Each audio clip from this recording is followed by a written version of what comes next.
I just got back from seeing it in the theater, and it feels right at home sitting beside Alien 1 and Aliens. In space, it's hard to make you scream with surprise for the 7th time. And that is the challenge that director Fede Álvarez had while making Alien Romulus. This is the brand new film. I just got back from seeing it in the theater. Quickly, I want to tell you my experience. I went to one of those VIP theaters, which had a recliner, and you could order food, and we ordered burgers and tacos and popcorn.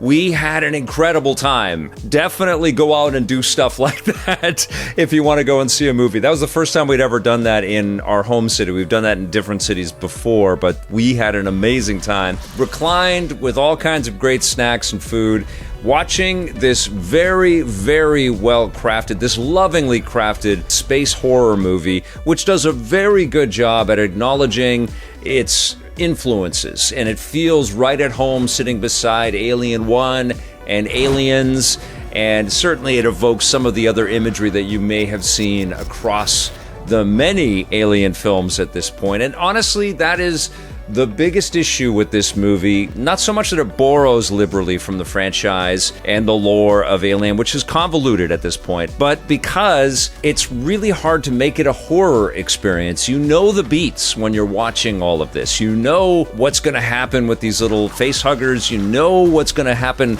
out of the chest. You know what's going to happen with aliens creeping along in the vents and using their tails and slicing and dicing and spilling acid. All of those things are expertly re-represented here, and it's fun to watch them, but it's like you're ticking off all of the things that they had to put in this movie to make it feel authentic. And it does, man. Like the technology, the 4x3 screens, the old computers fused with this future tech, and the synths and the way that they interact with the different characters, all of that stuff is really cool. And I also like the performers. Fede and his team went for a younger cast, a younger bunch of characters this time. They're all trying to get off of this terrible planet. They keep getting looped into service. They're sick of it. They want to escape. They get this ping from the spaceship, and they make a beeline for it, thinking it's going to be their ticket to salvation. And of course, what's waiting for them there are facehuggers and then aliens, and all kinds of carnage ensues. A whole bunch of different young people die, and at the center of it is Cailee Spaeny, who does a great job in this film. She's really hesitant to leave the planet and to break the rules, but she kind of embraces the responsibility that she's got, and she just wants to survive as best as she can, and she sees the carnage that these creatures are leaving in their wake, and she does a good job at projecting the horror and the fear and the terror that is inherent in the character, and also a sort of understanding of what she can do to face her fears and fight back a little bit. And there's a great kind of growth that we see with the character that I appreciated. I thought she was great. I really enjoyed her work in Civil War earlier this year as well, so this is a big year for her. But I was most impressed by an actor named David Jonsson, who plays this synth named Andy, and he's got a lot to do in this. He's got a lot to carry, and he does it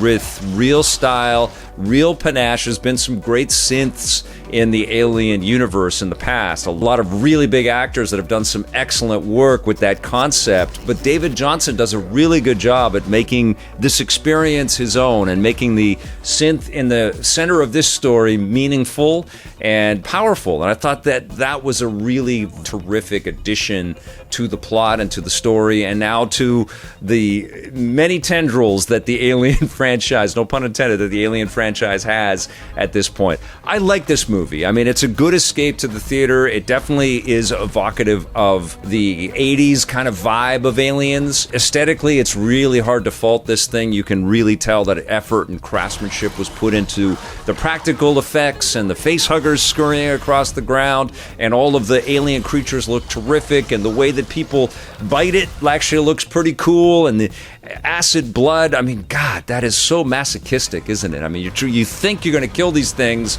but nope, they have one more surprise for you, and it's just shocking what this acid blood can do, and it's effective in this movie. And there's some really interesting little bits where they kind of play with the rules that have been established in the Alien franchise, and they twist things around a little bit. Listen, I like it. I think if you're an Alien fan, you're going to dig it. Is it better than Alien? Is it better than Aliens? No. Is it better than 3 and 4? It might kind of sit beside those movies in terms of how you feel about them. I think that's open to discussion.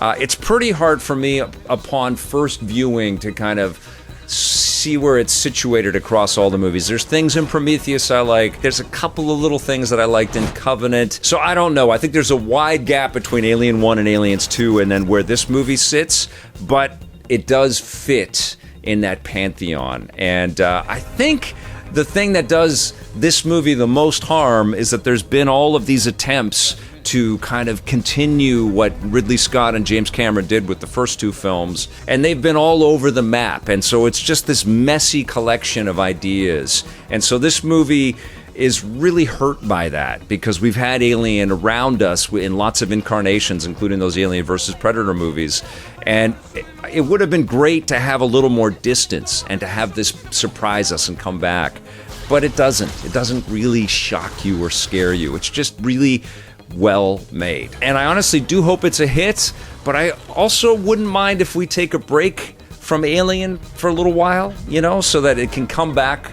and freak us out a little bit more. So I'm going to score this now, and I'm going to talk about a few little spoilers right after my score. I'm going to give Alien Romulus a 7.5 out of 10. All right, so I haven't talked about any spoilers yet so far. I'm going to talk about a couple of things right now, so if you don't want any of that, just skip ahead on this video. Thank you for watching, though.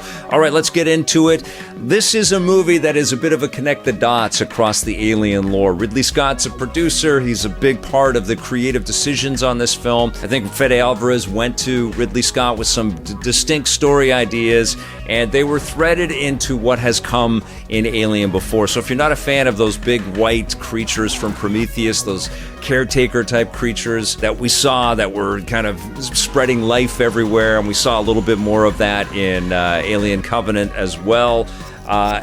Be prepared, you're going to see some of that in here too. There is human and alien DNA that's mixed, and we have this big bad boss creature at the end that is spooky and scary, but also very connected to stuff we've seen before in Prometheus. And I thought it was pretty cool, actually. I thought that was pretty scary and freaky and a nice little surprise.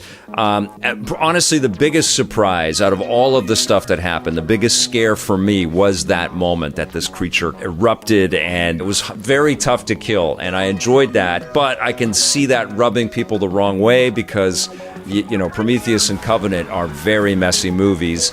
And another thing that's a little bit strange here is that Ian Holm is de-aged and resurrected because he's passed away, rest in peace, to play Rook as a young synth from the first Alien film. He's been shredded in half, and the de-aging was not that great. You know, the CG manifestation of Rook, it kind of evoked what they did with Peter Cushing and with Carrie Fisher in Rogue One, or Jeff Bridges in Tron Legacy. Maybe not, I mean, that was pretty rudimentary back then, but it certainly took you out of the experience. You could see that this synth was very synth, you know?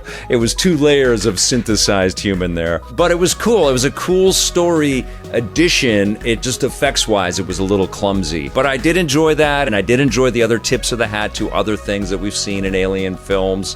Thought that was all right. The movie is okay. I think if you're a fan, you gotta see this thing. I'm really anxious to hear what your thoughts are in the comments below. I think Fede Álvarez is a very exciting, very competent, very cool director. I'm excited to see what he does next. I would not be surprised if this movie is massive and that he is brought back to continue on the story, because Cailee Spaeny's, huge spoiler, her character survives, and so who knows what this might lead to, but I think this movie is going to do very well, so don't be shocked if we get more Alien movies that work really hard to scare you, even though we've seen a lot of these beats before. All right, let me know what you think in the comments below. Thank you so much for watching. We will see you soon, and until then, play forever.